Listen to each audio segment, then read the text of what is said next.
देश भर में पेपर लीक के मुद्दे पर मोदी सरकार के खिलाफ मोर्चा खुला हुआ है।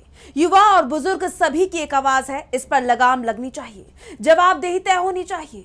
इस मामले में दिल्ली ही नहीं बल्कि पूरे देश में प्रदर्शन जारी है। एक तरफ जंतर मंतर पर युवा डटे हुए हैं, तो वहीं कांग्रेस देश भर में छात्रों की गूंज नाम से हर प्रदेश में जाकर आंदोलन कर रही है। और अब कांग्रेस सांसद राहुल गांधी मैदान में उतर गए हैं। उन्होंने केंद्र सरकार पर तीखा हमला बोला है, कहा है कि अब क्रांति का समय आ गया है। तो किस क्रांति की बात कर रहे हैं राहुल गांधी, जानेंगे इस रिपोर्ट में। पेपर लीक के मुद्दे पर मोदी सरकार की मुसीबत कम होने का नाम नहीं ले रही और कांग्रेस सांसद राहुल गांधी सरकार की परेशानी बढ़ाते दिखाई दे रही है। उत्तराखंड में राहुल यूथ कार्ड खेलने की तैयारी में है। इसी क्रम में राहुल गांधी ने देश की शिक्षा व्यवस्था पर सवाल उठाए हैं। जवाबदेही और शिक्षा व्यवस्था के मुद्दे पर सरकार को घेरा। इसके साथ ही मोदी सरकार की चुप्पी पर भी सवाल खड़े कर दिए।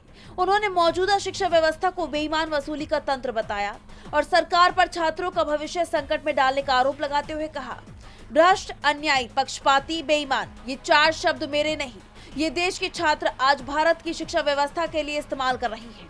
और सच यही है, भारत की शिक्षा व्यवस्था अब एक बेईमान वसूली तंत्र बन चुकी है। जो व्यवस्था बच्चों के भविष्य को तैयार करने के लिए बनी थी, वो आज उन्हें और उनके परिवार को कर्ज, तनाव और निराशा में धकेल रही है। राहुल ने दावा किया कि इसी भ्रष्टाचार ने पेपर लीक माफिया को जन्म दिया, जो तैयारी कर रहे लाखों छात्रों की सालों की मेहनत एक झटके में लूट लेता है।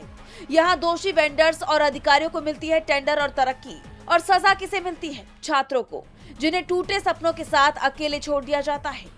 मोदी सरकार और शिक्षा मंत्री ये सब देख रहे हैं, पर उन्होंने चुप्पी चुनी है, जवाबदेही से मुंह मोड़ लिया है और मीडिया में बस एक लंबा सन्नाटा। अब बहुत हुआ, अब वक्त है शिक्षा में रेवोल्यूशन का।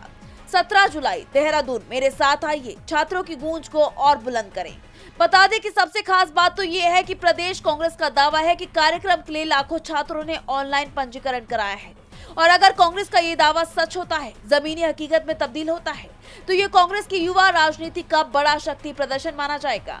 इस कार्यक्रम के बाद ये साफ हो जाएगा कि कांग्रेस को कितने युवाओं का साथ मिल रहा है। ऐसे में राजनीतिक गलियारों में कांग्रेस के इस अभियान को लेकर चर्चा तेज हो गई है। कांग्रेस के इस अभियान से बीजेपी की परेशानी बढ़ना तय है। डीबी लाइव की रिपोर्ट।